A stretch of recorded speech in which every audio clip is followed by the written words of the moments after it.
Alright, so welcome back guys, welcome to your first time here. I'm Vision Hero Bun Entertainment, bringing you guys another video. Today I'm giving you guys a Legend of Korra video based on Bolin. Now if the Legend of Korra or Avatar is something you're interested in, don't forget to hit the subscribe button down below and hit that bell icon there to miss some more Avatar content from me moving forward.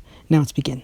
So today I'm going to talk about Bolin from the Legend of Korra. Now I feel like this character has been getting a lot of praise, especially given the resurgence of Avatar and the Legend of Korra due to both shows now being on Netflix. However, I want to talk about this because I personally believe that Bolin is a terrible character and probably one of the worst characters on Legend of Korra, if not on both shows. Now, I'm going to give you some reasons why I believe this. And the main reason I'm going to say this is because basically he was the Legend of Korra's version of Sokka. However, compared to Sokka, he didn't have any kind of character arc. He kind of faded in the background. He was just there for comic relief, similar to Sokka. However, they differed in the fact that, different from Sokka, Bolin didn't have any character arc. Sokka grew over the season. Sokka was a warrior. He was a fighter. He started off as just a regular warrior guy, but then by the time he reached to the end of season 3, he was actually a leader. He led the invasion force. He led battle against to stop the airship fleet from burning down the Earth Kingdom. He was a leader. But however, with Bolin, he never got there. He just was the comic relief character. He was just there for one-liners and just to throw in some stupid stuff. He never was there, nor did he ever grow as a character. And there were so many things wrong with this, and there were so many things that they did terrible with him. And I'm going to break it down pretty much through each season. Now, season 1, I kind of give him a pass, because season 1 was just a building block. So I'm not going to go dig badly into him here. Again, I feel like this was just the building blocks for his character. Yeah, he was kind of annoying. He just had these one-liners, but nothing big I could kind of say that annoyed me in season 1. So we'll go on to season 2 though, because season 2 though is where I really got annoyed by his character, and it mainly came due to what they did with him and Eska. Now this was really something that pissed me off, and I feel like it doesn't get talked about that much.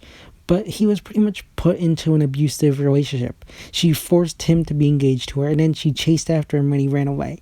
Like, literally, could you imagine if Bolin had done this to her? It would have been done that death about how it was male abuse or whatever. But then it gets a pass here because she puts him in an abusive relationship. It always ticks me off that that this never is brought up, but he literally was put into an abusive relationship compared to, say, Sokka, who was appreciative to women. I mean, yeah, he gloated. He was always thought himself as a hot shot, but at least he, at the same time, had respect for women. He never had any kind of abusive relationship. He never took advantage of them. He always respected them. While he, like I did, again, he was cocky at times, but he, again, respected them. He was a good person towards them. Whereas you got Bolin, who's being used and forced into a relationship to the point where he has to run away due to the fact that she pretty much scares him to death.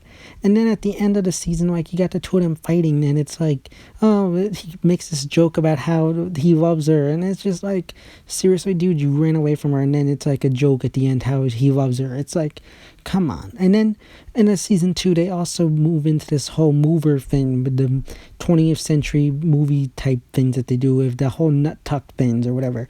And my God, that was like the stupidest thing I think I've ever seen on Avatar. It was horrible, and I know what they were trying to do here with that. They were trying to make propaganda, and then they brought it back in season 4 as a way to kind of do like what they did with the Ember Island players, but it doesn't work. It was just terrible. It was horrible. And every time I see those scenes, I just cringe or just fast forward because they were just bad. Again, they were just terrible, and they didn't do anything for his character. It was just, something. It's like they didn't know what to do with Bolin, so they said, okay, let's just put him in this propaganda stuff. Like, you don't see him grow as a character. You don't see the progression of him and him change. He's still that annoying guy who cracks one-liners here and there. And then, again, like, the nut tuck things were just stupid. I mean, and I feel like there was 2 issues here. And I feel like one of them was the fact that they brought in Varrick in season 2.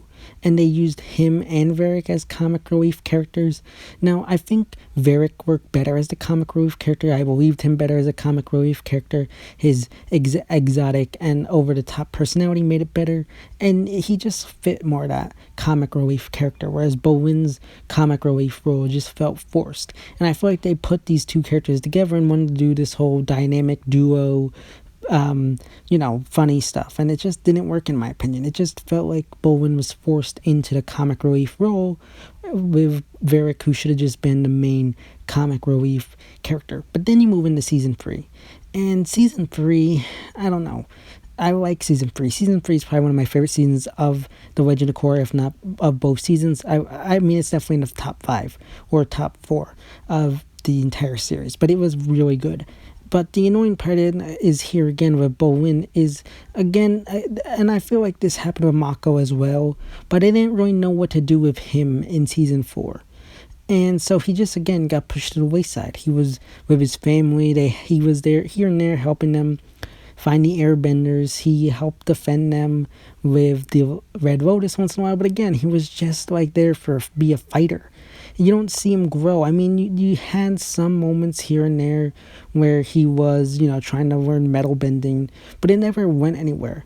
And then you got to the end of the season, and it's revealed he can lava bend. But the issue again there is there was no progression. There was just no hints or anything like that leading up to him becoming a lava bender. It just felt forced at the end of the season. They should have had little tidbits of little sprinkles of breadcrumbs to show you that something's gonna happen. Instead, they just had him not being able to metal bend throughout the season, and it just got annoying. It just got frustrating. And just reached a point in season 3 where I just got annoyed with him. And I think that annoyance really hit the spot in season 3 when you get to the penultimate episode of season 3, when you got Team Avatar, along with the Metal Clan, heading to rescue the airbenders and have Korra give herself up to Zahir. And while you got the group trying to come up with these different ideas on how to get the airbenders back and Korra out safely, and you got Bolin, who comes up with this absolutely idiotic and stupid idea out of all the things I've heard on The Legend of Korra and Avatar. And it's the whole thing about how he'll disguise himself as a lost traveler and use bird noises or whatever to lure them away. And I'm just like, what the F? What writer came up with that bullshit idea for the character?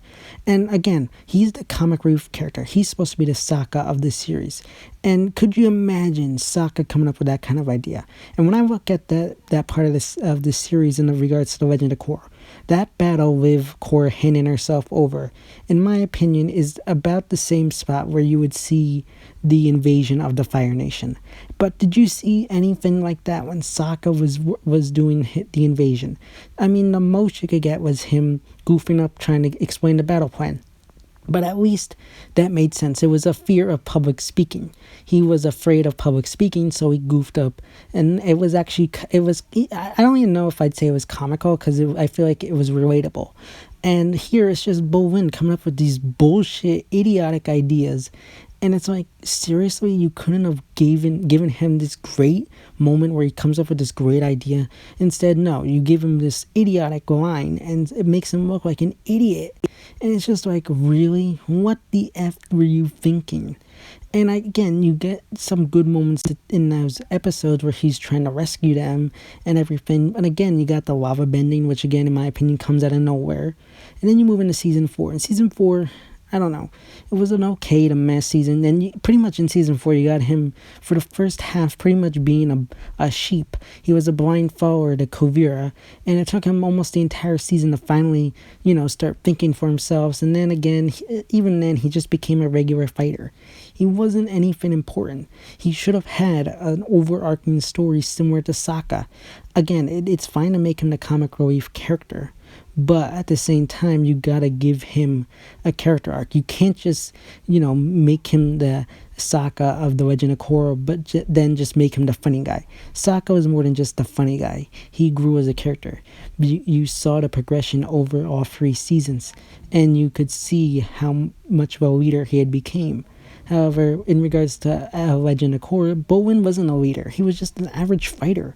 And that would have worked, but they tried to make him this comic relief and mirrored him after Sokka. But you can't again do that when you just have them comic moments without any of the character growth moments. And I feel like that's one of the issues the Legend of Korra has. I mean, you can see Korra grows over the seasons and Tenzin, but the secondary reoccurring characters that are supposed to be like the Sokka, the Katara, the Toph, those characters of the Legend of Korra don't grow at all. They're just there. They pretty much remain the same characters. Meanwhile, you had those characters like I said, Toph, Sokka, Katara. They grew over the course of the series. These characters, besides Lin, Tenzin, and of course Korra, they were the only ones that grew.